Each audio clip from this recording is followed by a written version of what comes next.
Baada ya mkutano wa Waziri Mkuu Benjamin Netanyahu, Rais wa Ukraine Volodymyr Zelensky alifanya mazungumzo ya faragha na Rais wa Marekani Donald Trump katika ikulu ya White House mnamo jana Jumanne, huku Kiev ikitafuta msaada mpya wa kidiplomasia na kijeshi katika mapambano yake dhidi ya Urusi. Zelensky alitumia zaidi ya saa moja na Donald Trump, na ingawa hakuna maelezo yoyote yaliyotolewa mara moja, mazungumzo yalikuja huku Kiev na Moscow zikizidisha mashambulizi ya masafa marefu na juhudi za kidiplomasia zinazoongozwa na Marekani katika kumaliza vita zikikwama.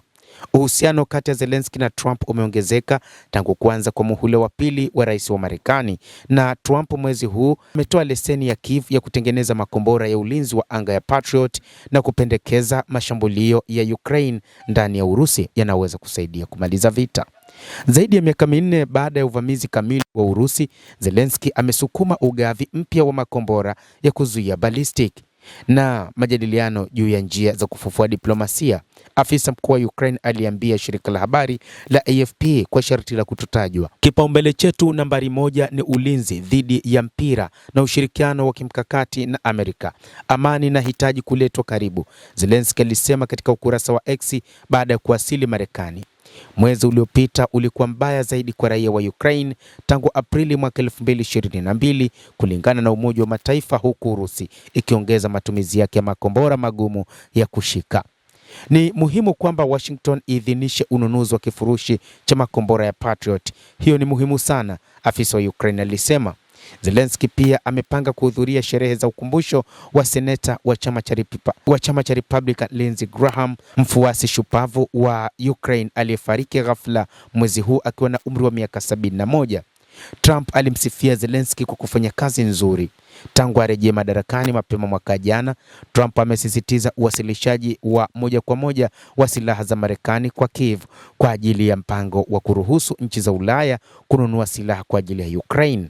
Washington hata hivyo inasalia kwa mshirika mkuu anayesambaza akili na ufikiaji wa mifumo ya satellite wa Starlink unaotumika kwa mawasiliano ya uwanja wa vita wa Ukraine. Uhusiano kati ya viongozi hao wawili umepata nafuu tangu makabiliano yao ya ajabu ya ofisi ya Oval mnamo Februari mwaka 2025, wakati Trump alimshutumu Zelensky kwa kutokuwa na shukrani na kucheza kamari na vita vya kidunia vya tatu.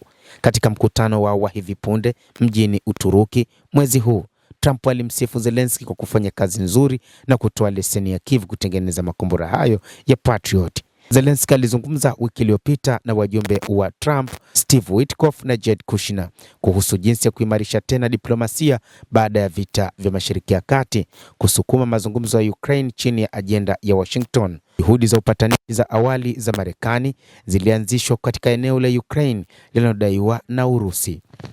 Mtazamaji, endelea kutufuatilia. Lakini moja kati ya mipango ambayo rais wa Ukraine Volodymyr Zelensky alizungumza na rais wa Marekani Donald Trump ni namna ya kuendelea kupata msaada kwa ajili ya mapambano dhidi ya Urusi. Ikumbukwe rais wa Ukraine Volodymyr Zelensky alimwambia rais wa Urusi Vladimir Putin kwamba moja kati ya mipango ambayo imefanya afeli huko Mashariki ya Kati ni pamoja na namna ambavyo Urusi imeshiriki katika mashambulizi ya ngome zao za kijeshi zilizopo Mashariki ya Kati, na mipango hiyo imepangwa na rais wa Urusi Vladimir Putin. Hata hivyo, hadi sasa hakuna mazungumzo yanayoendelea kati ya Urusi na Ukraine, na hivi majuzi Ukraine iliongeza mashambulizi yake dhidi ya bohari za mafuta za Urusi, vinu vya kusafisha mafuta na usafirishaji, na hivyo kuchangia uhaba wa mafuta. Na saa chache kabla ya mkutano wa Zelensky na Trump, Kiev ilizindua mamia ya ndege zisizokuwa na rubani huko Urusi pamoja na Moscow. Wakati huo Urusi ilirusha zaidi ya ndege 100 zisizokuwa na rubani nchini Ukraine usiku kucha, na imeendelea kushambulia bandari ya Odessa na meli zinazosafirisha bidhaa za kilimo kutoka nchini Ukraine. Naitwa Adam Hussein, usisahau kulike, usisahau kucomment, kadhalika usisahau kusubscribe channel yetu hii ili upate habari hizi kwa mapana kupitia The World News.